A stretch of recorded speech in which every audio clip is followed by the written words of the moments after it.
السلام علیکم ورحمۃ اللہ وبرکاتہ۔ بسم اللہ الرحمن الرحیم۔ الحمد للہ رب العالمین۔ اللہ سبحانہ تعالیٰ کی توفیق سے صحابیات کی زندگیوں کے بارے میں جان رہے ہیں ہم، اور یہ سب اللہ کی ذات کی توفیق ہے جس نے ہمیں اس کام کے لیے، اس بات کے لیے چنا کہ ہم اللہ کی پیاری بندیوں کے لیے بات کو سنیں اور آگے پہنچائیں، ورنہ ہم اس قابل تو نہیں ہیں۔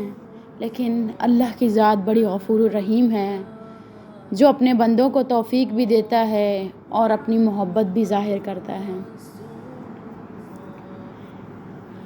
یہ وہ صحابیاں ہیں جنہوں نے تیمارداری میں بھی بہت اول رہیں۔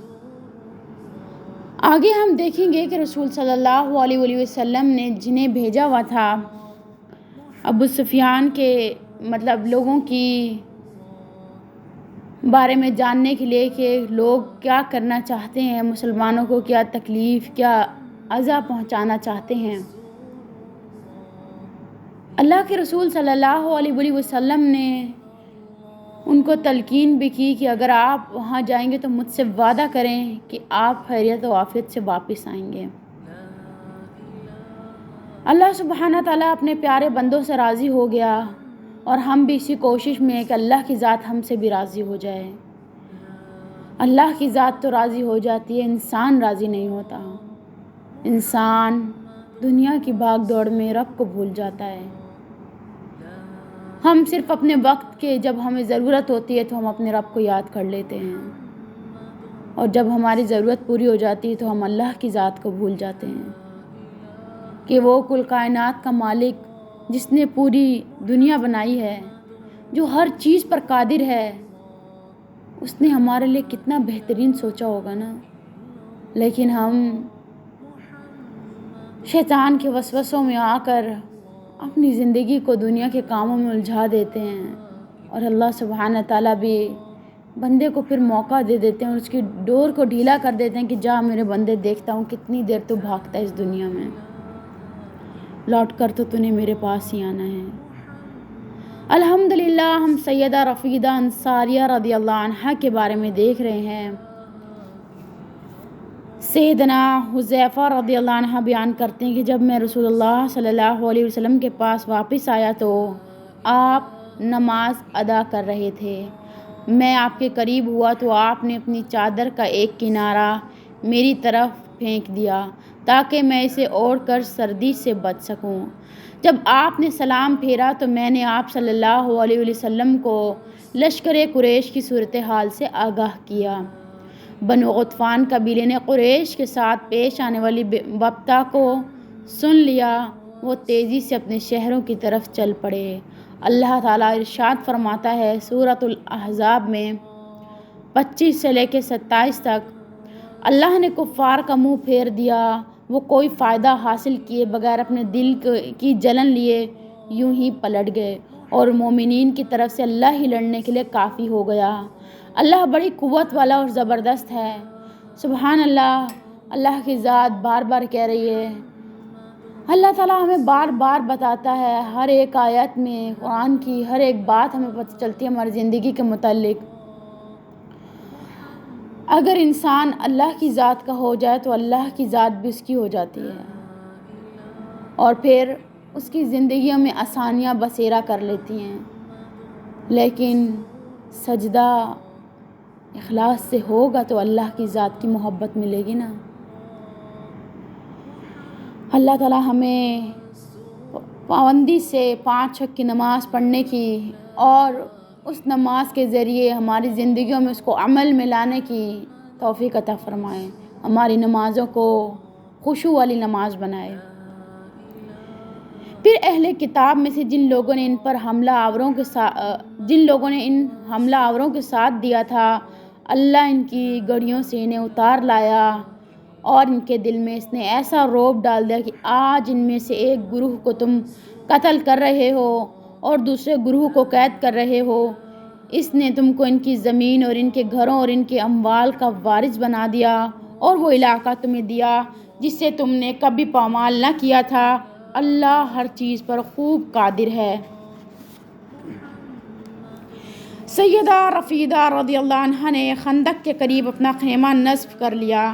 غزوہ خندق میں ابن ارقا نامی ایک قریشی نے سیدنا سعد بن معاذ رضی اللہ عنہ پر تیر پھینکا، جس سے ان کے بازو کی رگ کٹ گئی، وہ شدید زخمی ہو گئے۔ رسول صلی اللہ علیہ وسلم نے سیدنا سعد بن معاذ رضی اللہ عنہ کے لیے مسجد نبوی میں ایک خیمہ نصب کروایا تھا کہ آپ بآسانی ان کی تیمارداری کر سکیں۔ جب رسول اللہ صلی اللہ علیہ وسلم غزوہ خندق سے فارغ ہو کر واپس آئے اور آپ نے اپنے ہتھیار اتارے اور غسل فرمایا تو جبرائیل علیہ السلام تشریف لائے۔ وہ اپنے سر سے غبار جھاڑ رہے تھے۔ انہوں نے فرمایا، اے اللہ کے رسول، کیا آپ نے ہتھیار اتار کر رکھ دیے؟ اللہ کی قسم، ہم نے تو ابھی ہتھیار نہیں اتارے۔ جبرائیل علیہ السلام نے کہا، اے اللہ کے رسول، ان کی طرف چلیے۔ آپ صلی اللہ علیہ وسلم نے پوچھا، کن کی طرف؟ تو جبرائیل علیہ السلام نے اشارہ کیا، بنو قریظہ کی طرف۔ بنو قریظہ رسول اللہ صلی اللہ علیہ وسلم کے فیصلے کی بنیاد پر نیچے اتر آئے۔ رسول اللہ صلی اللہ علیہ وسلم نے فیصلے کا رخ سیدنا سعد بن معاذ رضی اللہ عنہ کی طرف موڑ دیا۔ سیدنا سعد بن معاذ رضی اللہ عنہ نے اپنا فیصلہ صادر کرتے ہوئے کہا، بنو قریظہ کے جنگجو افراد کو قتل کر دیا جائے، ان کے بچوں اور عورتوں کو گرفتار اور ان کے مال و دولت کو مجاہدین میں تقسیم کر دیا جائے۔ رسول اللہ صلی اللہ علیہ وسلم نے سیدنا سعد بن معاذ رضی اللہ عنہ سے فرمایا، آپ نے اللہ سبحانہ تعالیٰ کے حکم کے مطابق فیصلہ صادر کیا ہے۔ امام احمد ابن حنبل رحمۃ اللہ نے ایک مفصل روایت علقمہ بن وقاص کے حوالے سے نقل کی ہے۔ وہ کہتے ہیں کہ مجھے سیدہ عائشہ صدیقہ رضی اللہ عنہا نے بتایا، وہ فرماتی ہیں کہ میں غزوہ خندق کے دن لوگوں کے نشانات قدم پر چل رہی تھی کہ مجھے زمین کی دھمک سنائی دی۔ میں نے غور سے دیکھا، سعد بن معاذ اور ان کے بھائی کا بیٹا حارث بن اوس چلے جا رہے تھے۔ حارث نے اپنی ڈھال اٹھائی ہوئی تھی۔ میں زمین پر بیٹھ گئی۔ میرے پاس سعد بن معاذ رضی اللہ عنہ گزرے۔ انہوں نے لوہے کی زرہ پہن رکھی تھی۔ زرہ تنگ ہونے کی وجہ سے ان کے ہاتھ باہر دکھائی دے رہے تھے۔ مجھے اندیشہ لاحق ہوا کہ کہیں سعد کے ہاتھوں کو کوئی نقصان نہ پہنچ جائے۔ سعد بن معاذ رضی اللہ عنہ کا جسم فربا اور لمبا تھا۔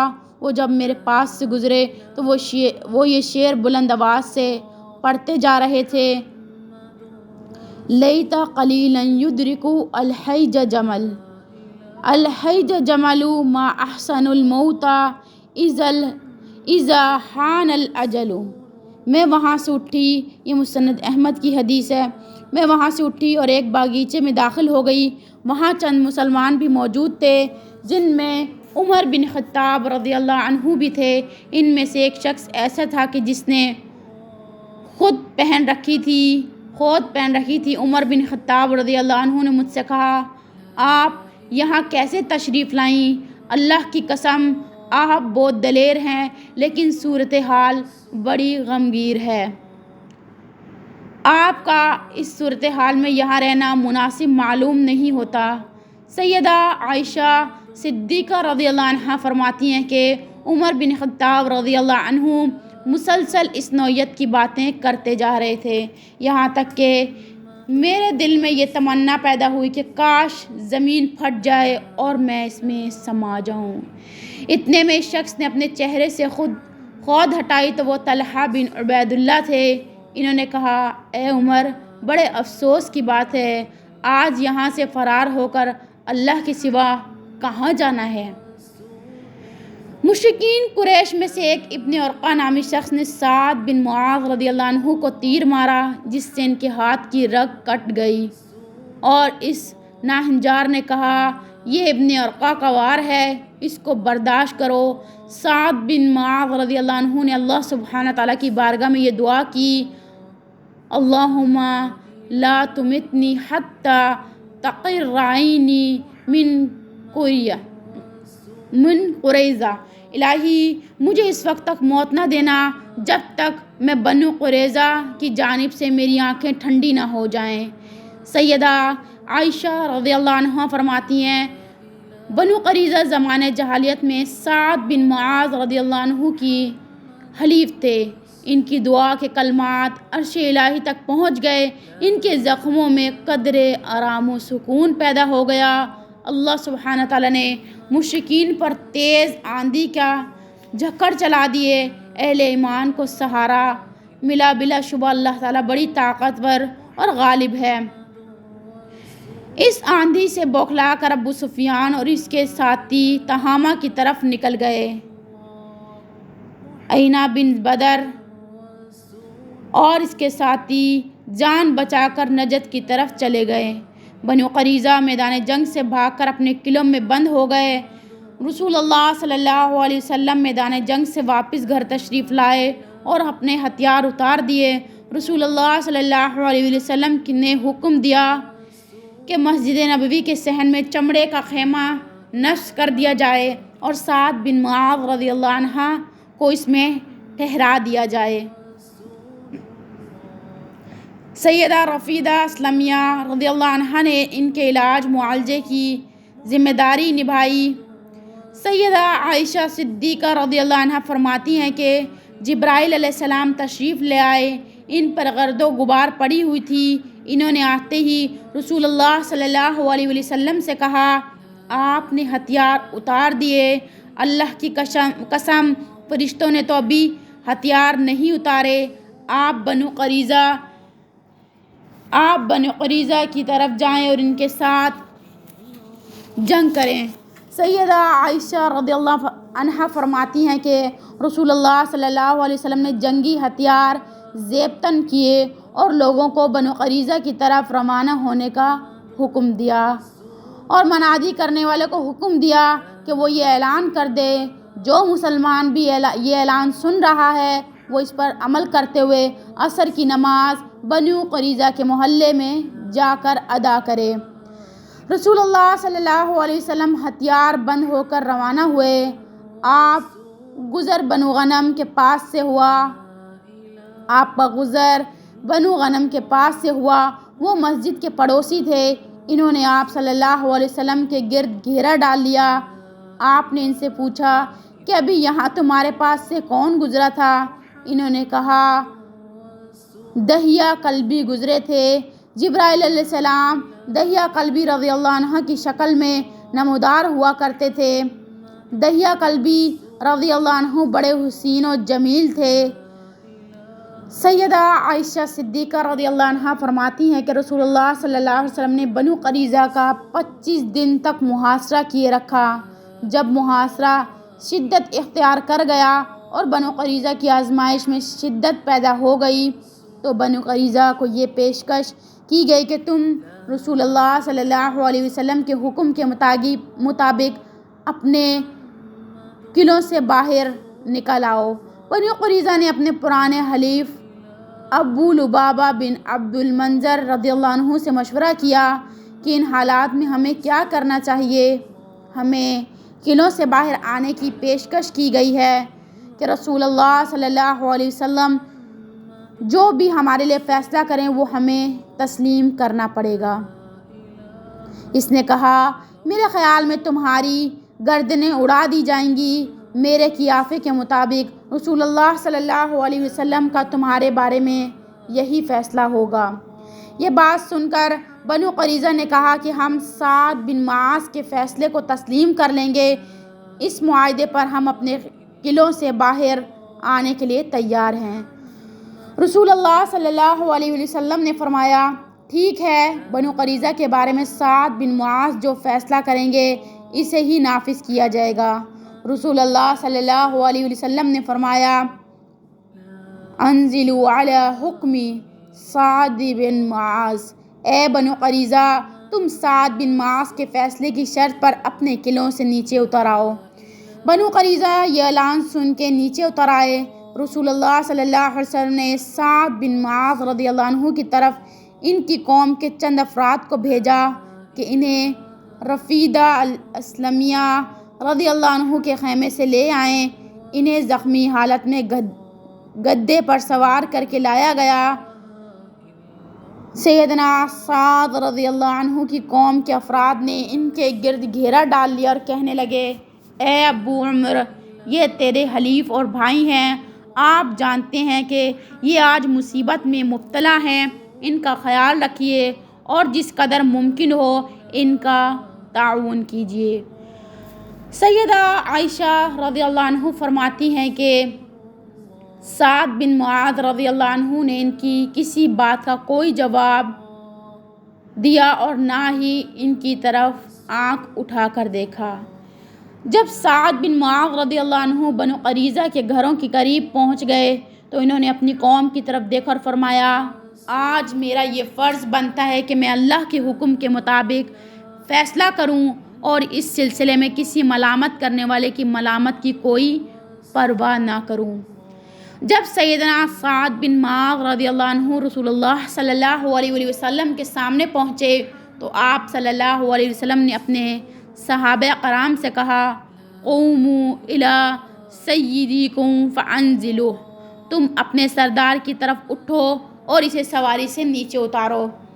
سیدنا عمر بن خطاب رضی اللہ عنہ نے کہا، ہمارا آقا تو اللہ ہے۔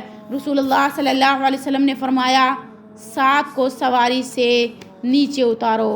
صحابہ کرام رضی اللہ عنہم نے آگے بڑھ کر بڑی عزت و اکرام سے سیدنا سعد رضی اللہ عنہ کو سواری سے اتارا۔ رسول اللہ صلی اللہ علیہ وسلم نے فرمایا، اے سعد، بنو قریظہ کے بارے میں فیصلہ سنائیے۔ تو سیدنا سعد رضی اللہ عنہ نے فرمایا، میرا بنو قریظہ کے بارے میں یہ فیصلہ کہ ان کے جنگجو افراد کی گردنیں اڑا دی جائیں، بچوں اور عورتوں کو گرفتار کر لیا جائے اور ان کے مال و دولت کو مجاہدین میں تقسیم کر دیا جائے۔ یہ فیصلہ سن کر رسول اللہ صلی اللہ علیہ وسلم نے فرمایا، لقد حکمت فیہم بحکم اللہ وحکم رسولہ، تم نے تو اللہ اور اس کے رسول کے فیصلے کے مطابق بنو قریظہ کے بارے میں فیصلہ صادر کیا ہے۔ ایک روایت میں یہ الفاظ ہیں، رسول اللہ صلی اللہ علیہ وسلم نے فرمایا، یا سعد والذی نفسی محمد بیدہ لقد حکمت فیہم بحکم اللہ من فوق سبعۃ ارکیہ، اے سعد، مجھے قسم ہے ذات کی جس کے ہاتھ میں محمد کی جان ہے، آپ نے بنو قریظہ کے بارے میں وہی فیصلہ دیا جو اللہ سبحانہ تعالیٰ نے 7 آسمانوں پر کیا۔ ارکیہ یہ رقیون کی جمع ہے اور رقی آسمان کو کہتے ہیں۔ سیدہ عائشہ صدیقہ رضی اللہ عنہ بیان کرتی ہیں کہ سعد بن معاذ رضی اللہ عنہ نے یہ دعا کی، الہی، اگر تو نے اپنے پیارے نبی صلی اللہ علیہ وسلم پر کافروں کے ساتھ جنگ کو ابھی باقی رکھا ہے تو مجھے بھی اس جنگ میں حصہ لینے کے لیے باقی رکھنا، اور اگر نبی کریم صلی اللہ علیہ وسلم اور کافروں کے مابین جنگ کو ختم کر دیا تو پھر مجھے اپنے قبضے میں لے لے۔ سیدہ عائشہ رضی اللہ فرماتی ہیں، اس دعا کے بعد سعد بن معاذ رضی اللہ عنہ کا جو زخم مندمل ہو چکا تھا وہ پھٹ گیا، حالانکہ وہ زخم بال کی مقدار میں دھبے کی صورت میں رہ گیا تھا، لیکن وہ زخم اچانک ہرا ہوا اور پھٹ گیا۔ سعد بن معاذ رضی اللہ عنہ اپنے اس خیمے میں واپس چلے گئے جو ان کے لیے مسجد نبوی میں نصب کرایا گیا تھا۔ سیدہ عائشہ صدیقہ رضی اللہ عنہ فرماتی ہیں کہ سعد بن معاذ رضی اللہ عنہ کے پاس رسول اللہ صلی اللہ علیہ وسلم تشریف لے گئے اور سیدنا ابو بکر صدیق اور سیدنا عمر بن خطاب بھی پہنچ گئے۔ مجھے قسم ہے اس ذات کی جس کے ہاتھ میں محمد صلی اللہ علیہ وسلم کی جان ہے، میں نے اپنے حجرے میں سیدنا عمر اور سیدنا ابو بکر صدیق رضی اللہ عنہما کے رونے کی آواز سنی۔ صحابہ کرام رضی اللہ عنہم کے باہمی تعلقات کے بارے میں اللہ تعالیٰ نے یہ فرمایا، محمد سورۃ الفتح کی آیت ہے، محمد اللہ کے رسول ہیں اور وہ لوگ جو ان کے ساتھ ہیں کفار پر سخت اور آپس میں رحم دل ہیں۔ تم جب انہیں دیکھو گے رکوع سجود اور اللہ کے فضل کی خوشنودی کی طلب میں پاؤ گے۔ سجدوں کے اثرات نشانات ان کے چہروں پر موجود ہیں جن سے الگ وہ پہچانے جاتے ہیں۔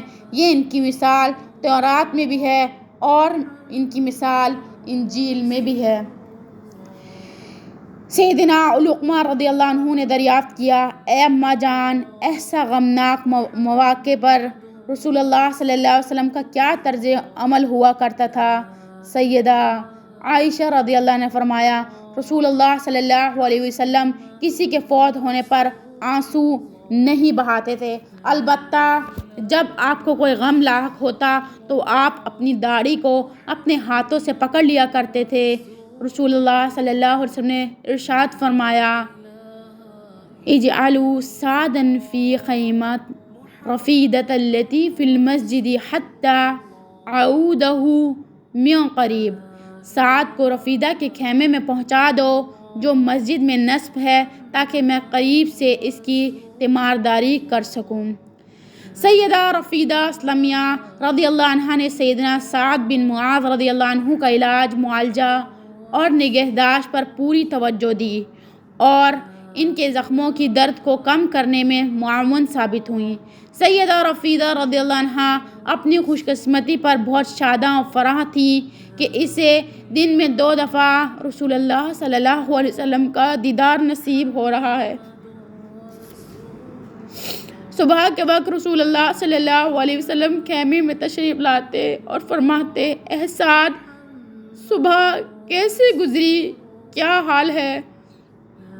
شام کو خیمے میں تشریف لاتے اور فرماتے، اے سعد، شام کیسی گزری، تمہارا کیا حال ہے؟ شام کو خیمے میں تشریف لاتے اور فرماتے، اے سعد، کیسے گزری، تمہارا کیا حال ہے؟ تو سعد بن معاذ جواب میں کہتے، الحمدللہ بخیر یا رسول اللہ، اللہ کا شکر ہے اے اللہ کے رسول، میں خیریت سے ہوں۔ سیدنا سعد بن معاذ رضی اللہ عنہ کا علاج و معالجہ اور ان کی دیکھ بھال کا عمل سیدہ رفیدہ اسلمیہ رضی اللہ عنہ کے حق میں بہت بہتر ثابت ہوا۔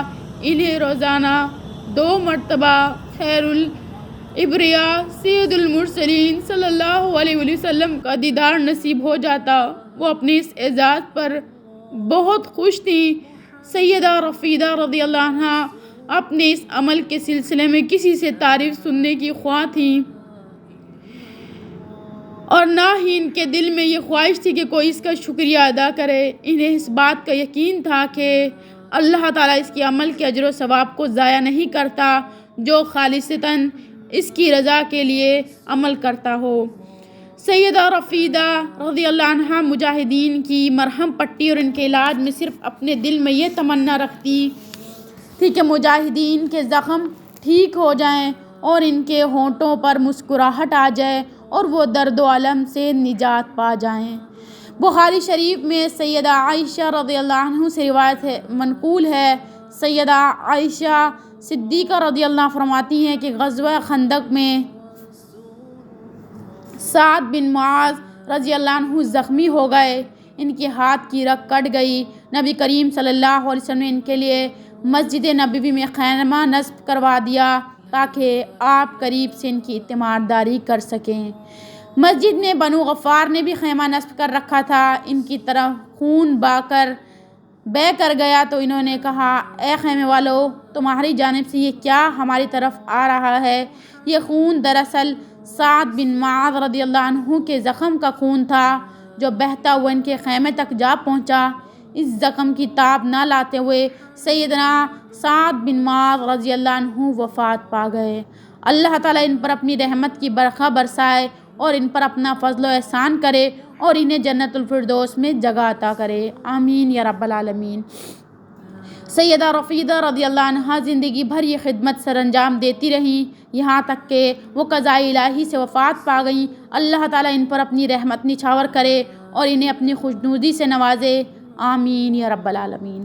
سبحان اللہ، ایک صحابیہ جنہیں اپنی ساری زندگی لوگوں کی تیمارداری میں گزار دی اور جن کو یہ شرف حاصل ہوا کہ وہ دن میں 2 دفعہ اللہ کے پیارے محبوب محمد صلی اللہ علیہ وسلم کا دیدار کرتی تھیں، بہت ہی خوش نصیب تھیں کہ وہ اللہ کے رسول کا دیدار کرتی تھیں۔ اللہ تعالیٰ ہمیں بھی آخرت میں پیارے نبی محمد صلی اللہ علیہ وسلم کا دیدار نصیب فرمائے۔ اللہ تعالیٰ ہمیں اپنے لیے خالص کر لے اور اپنے محبوب کے لیے بھی۔ اللہ تعالیٰ ہمیں ہر شرک اور بدعت سے بچائے تاکہ ہم آخرت میں اپنے پیارے اللہ اور اس کے پیارے محبوب سے مل سکیں، ان کے دیدار کر سکیں۔ ان کے دیدار کے لیے ہمیں دن رات کوشش کرنی ہے، اپنے اعمالوں کو درست کرنا ہے تاکہ ہم اللہ اور اس کے پیارے محبوب محمد صلی اللہ علیہ وسلم سے مل سکے، جو سجدوں میں اپنی امت کے لیے دعا مانگتے رہے اور جو آخرت میں بھی اپنی امت کے لیے کھڑے ہوں گے۔ اللہ تعالیٰ ہمیں ان کا حقیقی امتی بننے کی توفیق عطا فرمائے۔ اللہ سبحانہ تعالیٰ اس قرآن پر ہمیں عمل کرنے کی اور اس کو ہمارے دل میں اتارنے کی توفیق عطا فرمائے۔ اللہ تعالیٰ ہمیں بھی لوگوں کی تیمارداری کرنے کی توفیق عطا فرمائے۔ اللہ تعالیٰ ہمیں اپنی محبت میں خاص کر لے اور ان صحابیات کی زندگیوں سے ہمیں سیکھنے کی توفیق عطا فرمائے۔ اسے خود تک نہ رکھیں، اسے آگے بھی پہنچائیں۔ اللہ تعالیٰ آپ لوگوں سے راضی ہو، اللہ تعالیٰ ہمارے حق میں بہتر اور بہترین کرے، آمین ثم آمین۔ جزاکم اللہ خیرا کثیرا۔ السلام علیکم ورحمۃ اللہ وبرکاتہ۔